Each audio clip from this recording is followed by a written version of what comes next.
విశాఖలో beach shakes కు వ్యతిరేకంగా వైసీపీ పోరుబాట నిర్వహిస్తోంది. బ్లాక్ బెలూన్స్ తో ఆర్కే బీచ్ లో భారీ ర్యాలీ చేపట్టారు. సీఎం ప్రభుత్వ వ్యతిరేక నినాదాలు చేస్తూ నిరసన చేపట్టారు. ఈ కార్యక్రమానికి ఎమ్మెల్సీ వరదు కళ్యాణి, బొత్స ఝాన్సీ పాల్గొన్నారు.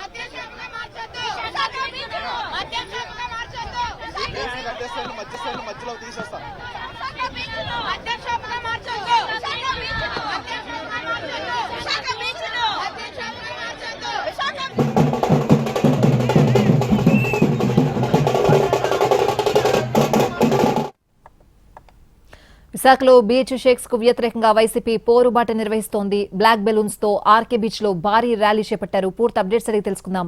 మా ప్రతినిధి రవిచంద్ర లైవ్ లో సిద్ధంగా ఉన్నారు. రవిచంద్ర, సుందరమైన విశాఖ సాగర తీరాన్ని బీచ్ షాక్స్ తో కలుషితం చేయవద్దంటూ వైఎస్ఆర్ కాంగ్రెస్ పార్టీ మహిళా విభాగం భారీ నిరసన ప్రదర్శన చేసింది. బ్లాక్ బెలూన్స్ తో తమ ఆందోళన కొనసాగించింది. ప్రస్తుతం ఇక్కడ చూడవచ్చు, ఏదైతే బీచ్ షాక్స్ పేరుతో బార్లు ఓపెన్ చేస్తున్నారంటూ బీర్ బాటిల్తో పాటుగా కొన్ని స్టఫ్ను కూడా ఏర్పాటు చేశారు. ప్రభుత్వం తీసుకున్న నిర్ణయాన్ని తక్షణమే ఉపసంహరించుకోవాలని, జీవోలను రద్దు చేయాలని కూడా డిమాండ్ చేస్తున్న పరిస్థితి ఉంది. ఈ ర్యాలీలో మాజీ ఎంపీలు బొత్స ఝాన్సీ, ఇతర నాయకులు కూడా పెద్ద ఎత్తున పాల్గొన్నారు. ఈ రోజు ప్రభుత్వం తీసుకున్న నిర్ణయాన్ని మీరు ఏ విధంగా వ్యతిరేకించుకుంటున్నారు? ఈరోజు CRZ 3లో ఉన్నది ఇది. మరి ఈ ప్రాంతాన్ని మనం పరిరక్షించుకునేది ముఖ్యంగా CRZ 3లో ఉందంటే ఒక గ్రామీణ ప్రాంత వాతావరణం మత్స్యకారులకు అనుకూలంగా ఉండి వారి సంపదని ప్రోత్సహించి వారి అనుకూలంగా జీవనం ఉండి ప్రజలకు ఎటువంటి ఇబ్బంది లేకుండా వెళ్ళవలసిన అటువంటిది. సముద్ర తీరానికి 200 మీటర్ల వరకు ఎవరు కూడా ఎటువంటి కన్స్ట్రక్షన్ చేయకుండా చూడాల్సింది. అటువంటి స్థానంలోనే ఉన్నప్పుడే ఇప్పటికే అనేకమైనవి ఇక్కడ జరుగుతున్నాయి దుర్ఘటనలు. అట్లాంటిది మహిళలకి రక్షణ కల్పించడంలోని విఫలమవుతున్న ఇటువంటి తరుణంలో దీన్ని జోన్ 2 కింద తీసుకొచ్చారు. ఏమంటే గోవాలో తీసుకొస్తామంటున్నారు.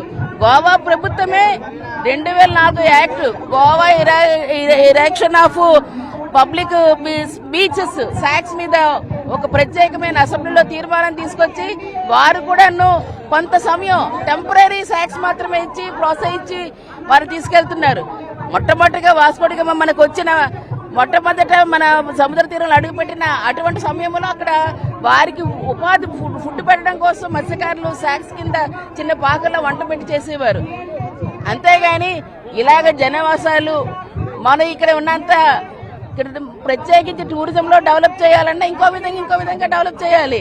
అంతేగాని బీచ్ సాక్స్ వల్ల ప్రజల్ని ఇబ్బంది పెట్టి ప్రజలకి పిల్లలకి ఎటువంటి బీచ్కి వచ్చే అటువంటి వారందరికీ కూడా అసౌకర్యం కల్పించే విధంగా ఈ రోజు వెళ్లి సంపద సృష్టిస్తామని చంద్రబాబు నాయుడు గారి తీరు ఎలాగుందంటే ఇప్పుడు చూస్తే వారు ఏదైతే ఈ రోజు అంత అనుభవం ఉందో అంత చేస్తామని మహిళల్ని, పిల్లల్ని, వృద్ధుల్ని అందరినీ కూడా ఈ రోజు ప్రశాంతమైన విశాఖ తీరంతో ప్రజలందరినీ కూడా భయభ్రాంతులు చేసే అటువంటి కూటమి ప్రభుత్వానికి బుద్ధి చెప్పే తరుణంగానే ఈ రోజు మా జగన్మోహన్ రెడ్డి గారు పిలుపు మేరకు మేము మహిళల అందరం కూడా కలిసికట్టుగా దీన్ని ఖండిస్తున్నాము.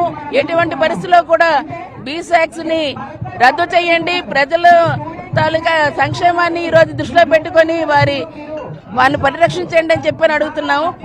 అంతేకాకుండా ప్రత్యేకంగా ఈ ప్రాంతంలో ఉన్న అటు తుట్లకొండ గాని బౌద్ధరామంగా ఉన్న గాని మనకి ఏవైతే ఉంది అటు ఆధ్యాత్మిక కేంద్రంగా ఉన్నాయి ఋషికొండ గాని ఇటువంటివన్నీ పడుతూ ఇవన్నీ దేవాలయాలు ఉన్నాయి, ఇంకో పక్క పాఠశాలలు ఉన్నాయి. వీటన్నిటి ప్రాంతాల్లో ఉన్న ప్రాంతంలోని తీసుకొచ్చి పెట్టడం వల్ల మహిళల రక్షణ ఏ విధంగా ఉంటుంది, బాలికల రక్షణ ఏ విధంగా ఉంటుంది, భావితరాలకు మనం ఏం సమాధానం ఇస్తామని స్థానిక ఎంపీ గారిని కూడా అడుగుతున్నాం. ఏమంటే ఆన్లైన్ లో ఓటింగ్ పెట్టామంటారు, ఎవరు చెప్పారు దీని గురించి అని చెప్పేసి ప్రత్యేకంగా నేనైతే వీటిని ఖండిస్తున్నాను. దిగి వచ్చి ప్రజల సంక్షేమం దృష్టిలో పెట్టుకుని చేయకపోతే ఇంకా తీవ్రతరం చేస్తామని చెప్పి హెచ్చరిస్తున్నాం. టూరిజం ప్రమోషన్ అని ప్రభుత్వం చెప్తోంది మేడం. రైట్, ఓవరాల్ గా వైఎస్ఆర్ కాంగ్రెస్ పార్టీ మహిళా విభాగం చేస్తున్న ఈ నిరసన ఇప్పుడు తీవ్ర చర్చ ఉంది. లోకల్ ఎంపీ కూడా ఇదే అంశాన్ని చెప్తున్నారు. తను ఏదైతే లైక్స్ వస్తున్నాయి, షేర్స్ వస్తున్నాయి కాబట్టి బీచ్ సాక్స్ కు అనుమతి లభించినట్టుగానే చెప్తున్నారు. కాబట్టి దానిని ఖచ్చితంగా వ్యతిరేకించాల్సిందేనని మహిళా వైఎస్ఆర్ కాంగ్రెస్ పార్టీ మహిళా విభాగం చెప్తుంది. ఓవరాల్ గా ఈ నిరసన కొనసాగిస్తోంది. ప్రస్తుతం మన దగ్గర ఈ మహిళలకు పెద్ద ఎత్తున తమ నిరసనను కొనసాగిస్తున్నారు. మహిళా విభాగం తీవ్రమైన ఆందోళనను వ్యక్తం చేస్తుంది. ఎట్టి పరిస్థితుల్లోనూ కూడా బీచ్ షాక్స్ ను కొనసాగించడం లేదు, వాటిన్నింటినీ కూడా తొలగించాల్సిందేనని స్పష్టం చేస్తున్న తరుణంలో వారంతా కూడా ఇక్కడ తమ నిరసనలను కొనసాగిస్తున్నారు. మరోవైపు ఇక్కడ ఆందోళనకు సంబంధించినంత వరకు కూడా భారీ ర్యాలీ అయితే జరిగింది. బ్లాక్ బెలూన్స్ తో ర్యాలీ నిర్వహించిన పరిస్థితి కూడా ఉంది. Right Ravichandra, thanks for the updates.